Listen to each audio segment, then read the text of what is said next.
Welcome to GK all collection. आज है 9 जुलाई और 9 जुलाई 2023 से करंट अफेयर्स से जितने भी प्रश्न जो कि competitive exam point of view से इंपॉर्टेंट होंगे उन सभी के बारे में डिस्कस करेंगे। साथ ही हर क्वेश्चन से रिलेटेड इंपॉर्टेंट फैक्ट की भी चर्चा करेंगे। आज की क्लास की प्रैक्टिस टेस्ट पीडीएफ और आंसर की पीडीएफ आपको वीडियो के डिस्क्रिप्शन में मिल जाएगी। पीडीएफ आपको हमारे टेलीग्राम ग्रुप में मिल जाएगी। टेलीग्राम ग्रुप का लिंक मैंने डिस्क्रिप्शन में दे दिया है, वहां पर आपको सभी पीडीएफ एक साथ मिल जाएंगे। वीडियो को एंड तक देखें। वीडियो के एंड में जनरल साइंस का एक क्वेश्चन मैं आपसे पूछूंगा जिसका आंसर आप कमेंट सेक्शन में दे सकते हैं। डेली करंट अफेयर्स वीडियो देखने के लिए जीके ऑल कलेक्शन को सब्सक्राइब करें। तो चलिए शुरू करते हैं।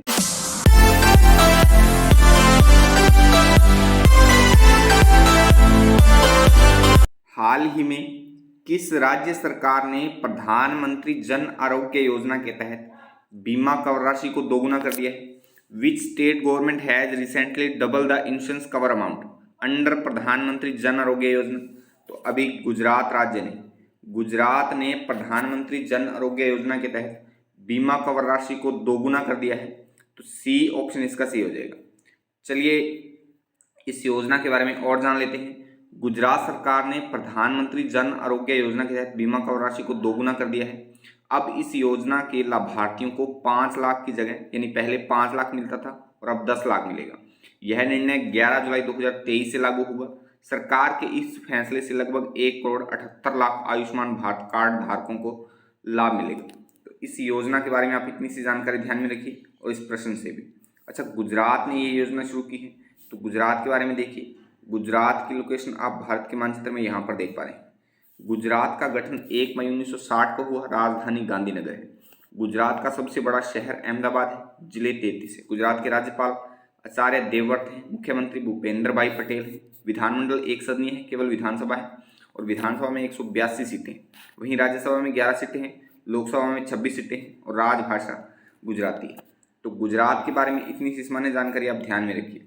भारत के जब भी किसी राज्य की कोई भी बात आती है तो हम इतनी सी सामान्य जानकारी जरूर पढ़ते हैं, हमेशा ही पढ़ते रहेंगे। तो इस पर आप अच्छे से फोकस किया करिए। नेक्स्ट है, विश्व का सबसे लंबा मेला श्रावणी मेला भारत के किस राज्य में आयोजित किया जाता है? The world's longest fair Shravani Mela is organise in which state of India? तो विश्व का सबसे लंबा मेला श्रावणी मेला है, वो भारत के झारखंड में आयोजित किया जाता है। डी ऑप्शन इसका सही हो जाएगा। चलिए इस मेले के बारे में और जान लेते हैं। बाबा बैद्यनाथ धाम में झारखंड के कृषि पशुपालन मंत्री बादल पत्रलेख ने वैदिक मंत्रोच्चार के बीच विश्व प्रसिद्ध श्रावणी मेला का उद्घाटन किया। विश्व प्रसिद्ध श्रावणी मेला बाबा धाम मंदिर में सावन में लाखों श्रद्धालु कांवर लेकर बाबा धाम पहुंचते हैं। इस वर्ष यह मेला श्रावण माह यानी 4 जुलाई से शुरू हो गया है और यह विश्व का सबसे लंबा मेला है। इसीलिए महत्वपूर्ण हो जाता है क्योंकि यह विश्व का सबसे लंबा मेला है। तो इस मेले से आप इतनी सी जानकारी ध्यान में रखिए और इस पर थोड़ा अच्छे से फोकस करिए। अच्छा, ये मेला झारखंड में आयोजित किया गया है। तो झारखंड की लोकेशन आप भारत के मानचित्र में यहाँ पर देख पा रहे हैं। झारखंड का गठन 15 नवंबर 2000 को हुआ। राजधानी रांची है।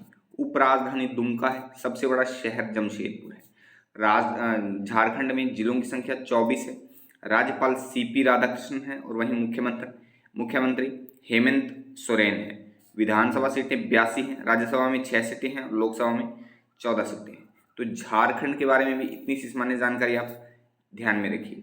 नेक्स्ट है, विश्व की स्वाहिली भाषा दिवस प्रतिवर्ष कब मनाया जाता है? व्हेन इज वर्ल्ड की Swahili language day celebrated every year? तो हर साल 7 जुलाई को विश्व की स्वाहिली भाषा दिवस मनाया जाता है। ए ऑप्शन इसका सही हो जाएगा। चलिए इसके बारे में और जान लेते हैं।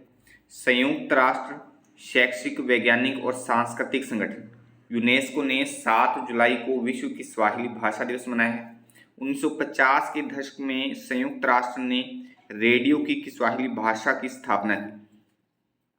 आज की किस्वाहिली संयुक्त राष्ट्र में वैश्विक संचार निदेशालय के भीतर एकमात्र अफ्रीकी भाषा है। किस्वाहिली को स्वाहिली भाषा या किस्वाहिली के नाम से भी जाना जाता है। तो इस डे के बारे में आप इतनी सी जानकारी ध्यान में रखिए। अच्छा, जुलाई महीने में अब तक हमने जितने भी दिनों की बात की है तो उनको एक बार फिर से देखिए। 1 जुलाई को राष्ट्रीय डॉक्टर डे या नेशनल डॉक्टर्स डे। 2 जुलाई को विश्व खेल पत्रकार दिवस या वर्ल्ड स्पोर्ट्स जर्नलिस्ट डे। 3 जुलाई को अंतर्राष्ट्रीय प्लास्टिक बैग बैग मुक्त डे या international plastic bag free day.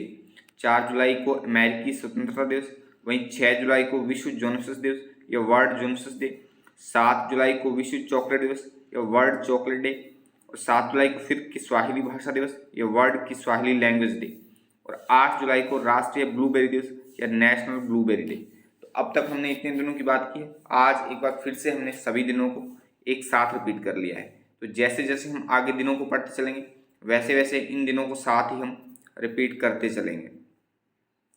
अच्छा, अगर ये क्लास आपके लिए हेल्पफुल है, आप इस क्लास से कुछ सीख रहे हो, तो वीडियो को लाइक कमेंट करके शेयर जरूर कर दिया करो। आपके एक लाइक और कमेंट से मुझे मोटिवेशन मिलता है और मैं हर रोज एक नई एनर्जी के साथ आपके लिए अच्छे से अच्छा कंटेंट बना पाता हूँ। चलिए नेक्स्ट है, हाल ही में प्रधानमंत्री ने कहाँ पर 29 परियोजनाओं का अनावरण किया है?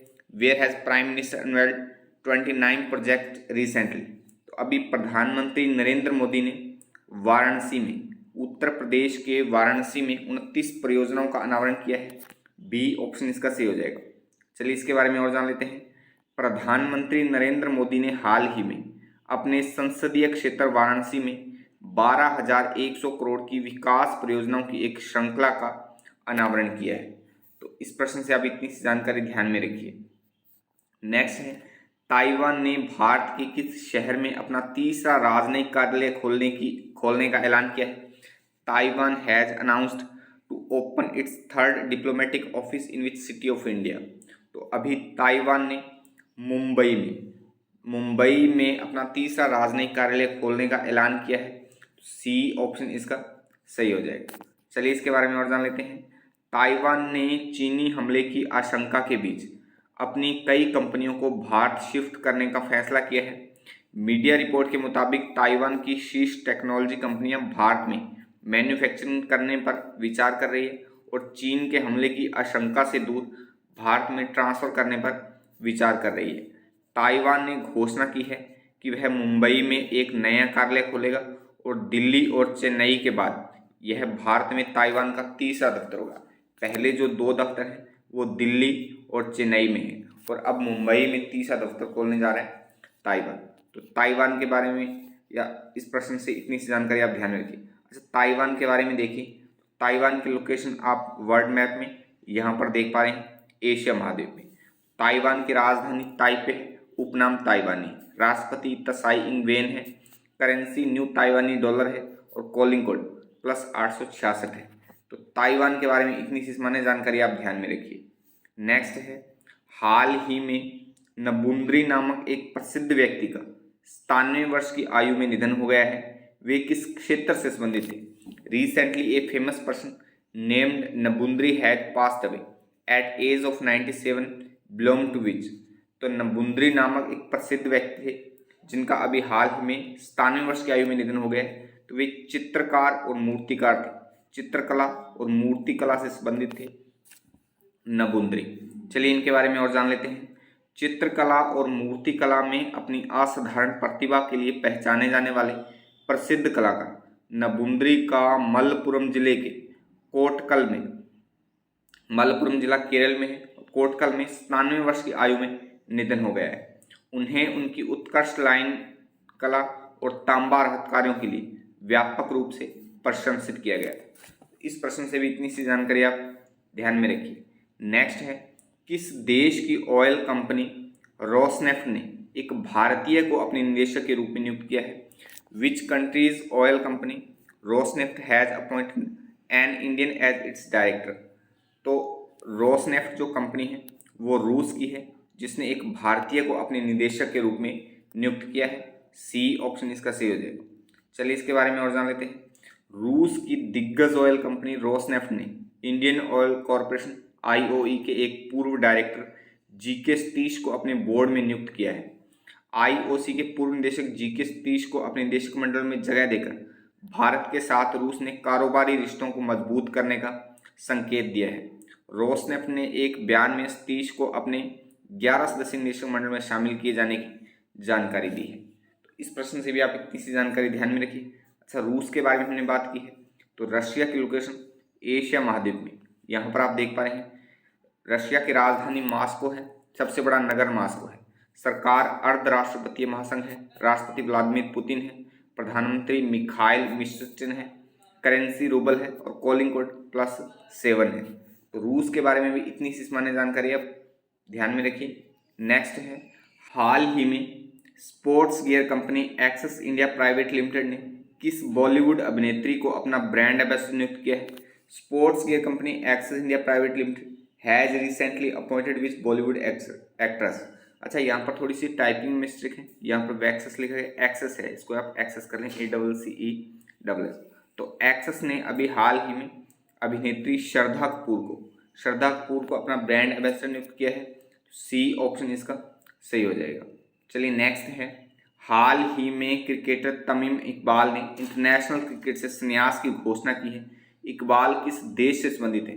Recently cricketer Tamim Iqbal has announced in his retirement from international cricket. Iqbal belong to which country? तो इकबाल बांग्लादेश के क्रिकेटर हैं। बी ऑप्शन इसका सही हो जाए, बांग्लादेश से संबंधित है तमीम इकबाल।